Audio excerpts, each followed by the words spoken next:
I have a secret project going on that's driving me crazy. I have a secret project that is insane. If I was a rational person, I wouldn't be doing it. And I don't know if I'm going to succeed or not. It's going to be hard. It's going to be really tricky for me to get where I'm wanting to go, and relies on a lot of things being clear sailing, and given the state of the world, that's not a good bet. But I'm going to try it anyway. Because sometimes it's important to just run with the idea and see where it goes. And that's what I'm going to do. And I'd like to talk about that a little bit on today's episode of Project Shadow. Can you hear me? I have something to say.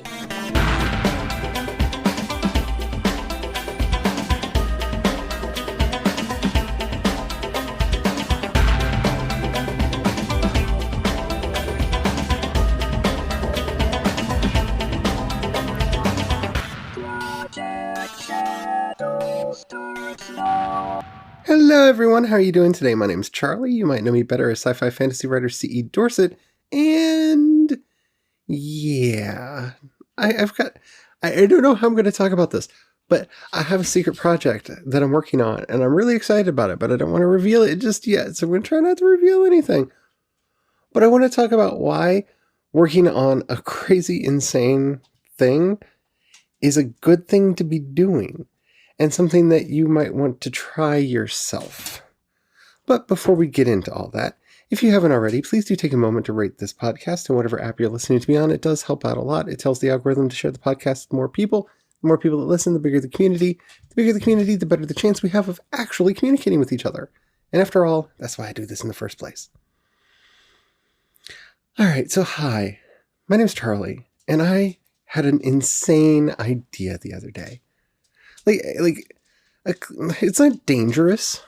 I don't want anybody to worry. It's not dangerous. It's just, it is crazy.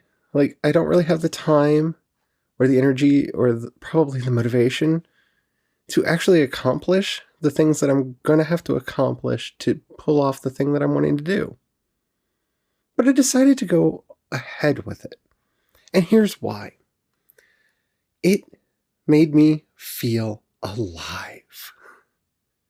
Now that may seem like a weird thing to say, but for those of you who have been listening for a long time, you know that I've kind of dealt with my share of depression issues over the years, and it hasn't been all that long since I got out of my last really deep, deep hole.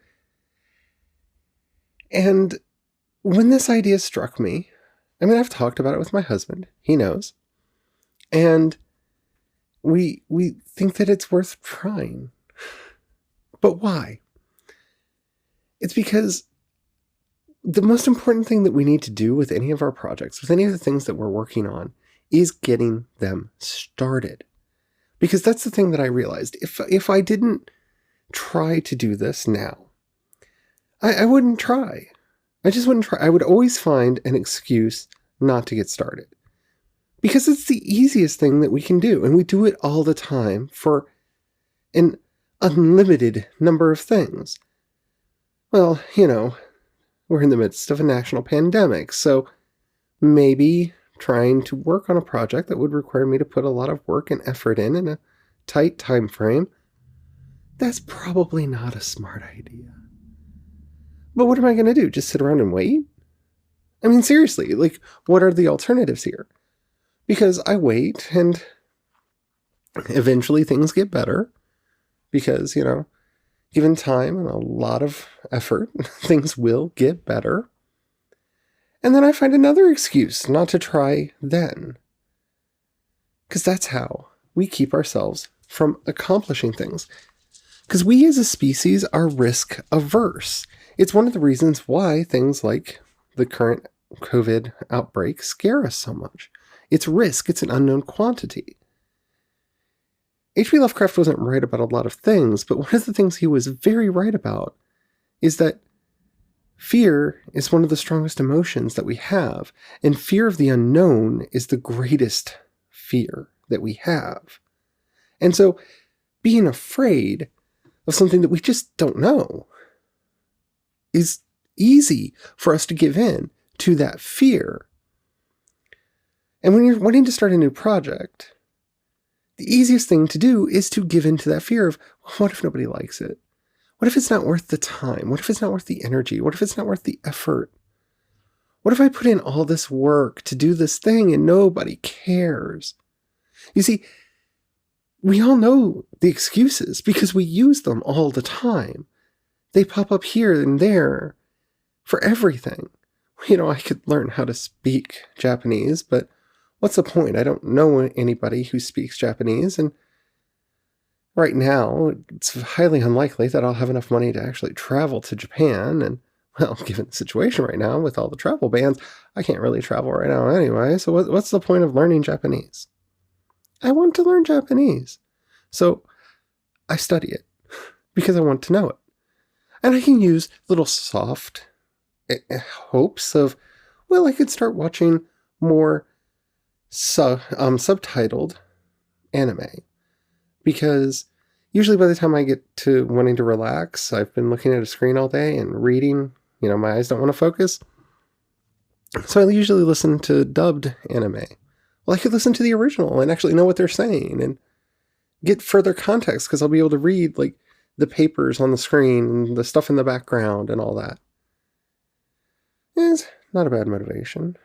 Not a great one, but it's something I can tell myself and get myself onto the habit.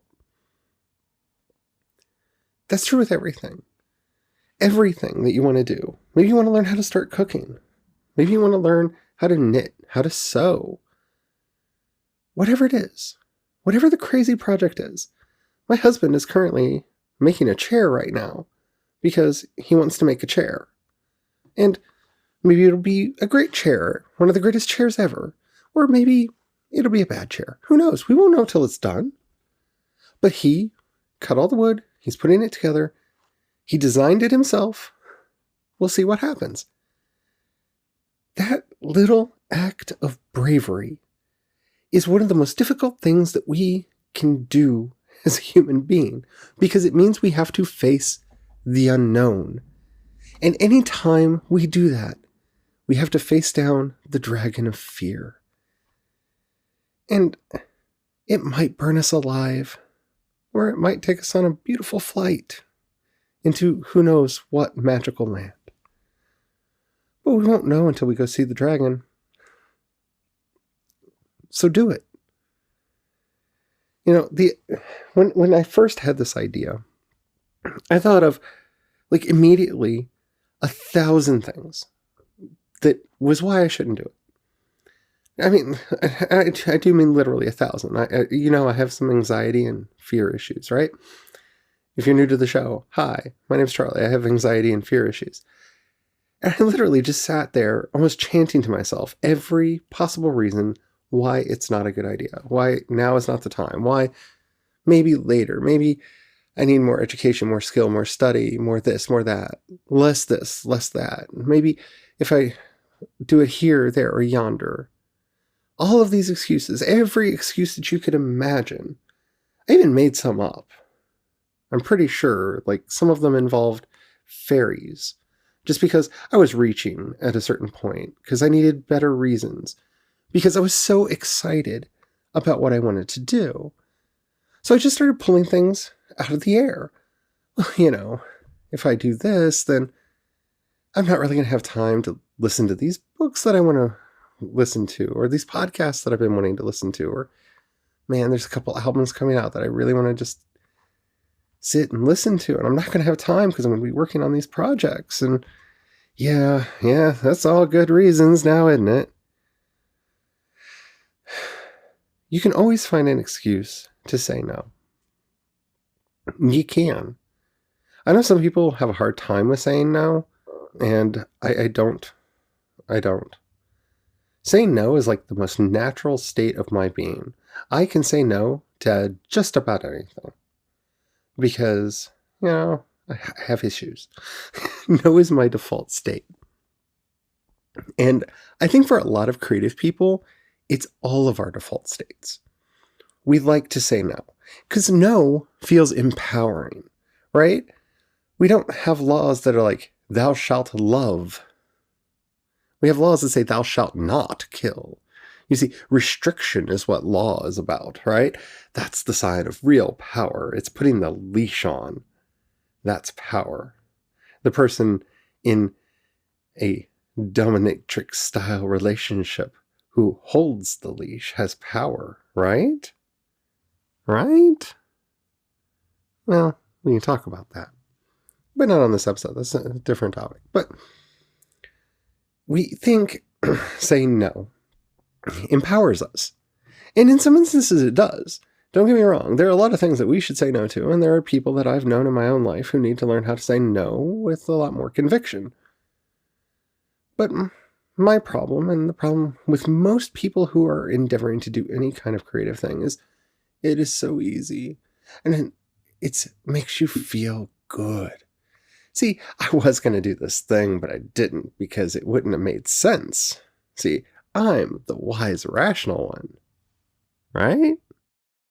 So now is the part of the program where I could go off on a rant and be like, without risk, there's no reward. And so we need to have reward and blah, blah, blah, blah, blah. Yeah. No, I'm not going to do that. Because, yeah, it's true. Very rarely do we get anything special if we don't risk anything. But let's be honest. Creative work isn't all that risky. Especially, when your name is small. Like, it might be more risky if you're like a big name. Brad Pitt has to kind of think about what projects that they get involved in. Or maybe they don't. I mean, look at Nicolas Cage. He does a bunch of terrible movies and sprinkles some good ones in there. Let him get away with it. I don't know why. Well, I do know why. It's because he's the only truly sane person on Earth, and the rest of us are just unable to access his level of brilliance. And I may or may not be joking when I say that. I honestly don't know anymore. But again, beside the point. Risk is relative. Oh, what if I'm embarrassed? Oh, that would just be the worst thing, wouldn't it? And maybe it's because I really don't care about embarrassment because, well, I've been awkward for a very long time. Like, when I started growing, I sprouted like a weed. And thus my legs were never the same height for any particular period of time, for a very long time in my youth, and I tripped and I fell, and I tripped and I fell, and I was awkward, and I tripped and I fell. Oh, and when I was born, my feet kind of turned in, and they still want to do that, so that causes me to trip and fall, and everything causes me to trip and fall. So embarrassment is just something that I've gotten used to in my life. Like, it's just a thing that happens. I know some people are very sensitive to it. They don't like embarrassment, but when you grow up immersed in embarrassment, where people's favorite stories are, remember that time you fell and did this? And yeah, you just get used to it. Like, yeah, I'm the clumsy one. I'm the one that has problems with their legs and knees and trips and falls a lot. Okay, yeah, hi. I'm Charlie. I'm clumsy. Isn't that sad? No, it's not sad. Embarrassment doesn't actually harm. It can if we allow it to, but we don't have to allow it to. So what if people don't like the work that you do? So what if people don't care? Did you care? Because as creatives, I know so many of us want to make money off of our work, and we want to be successful, whatever that means in your own head. We forget to ask basic questions. Simple questions like, did you enjoy it? Did you like it? Did you think it was worth doing?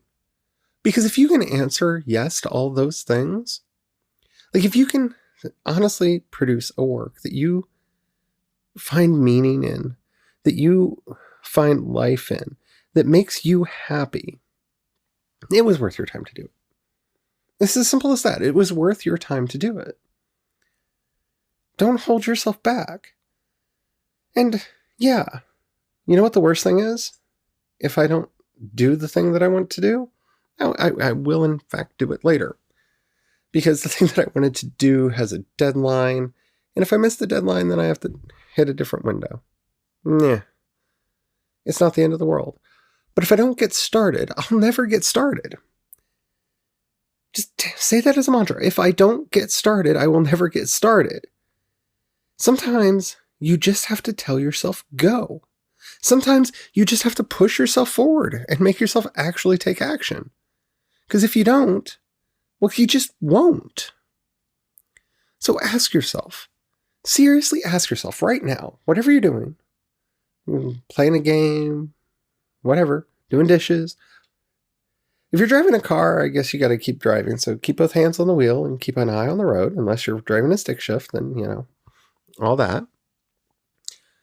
But ask yourself, what is the one thing that I really want to do that I keep telling myself, well, I don't have the time for that, or I don't have the energy for that, or I don't.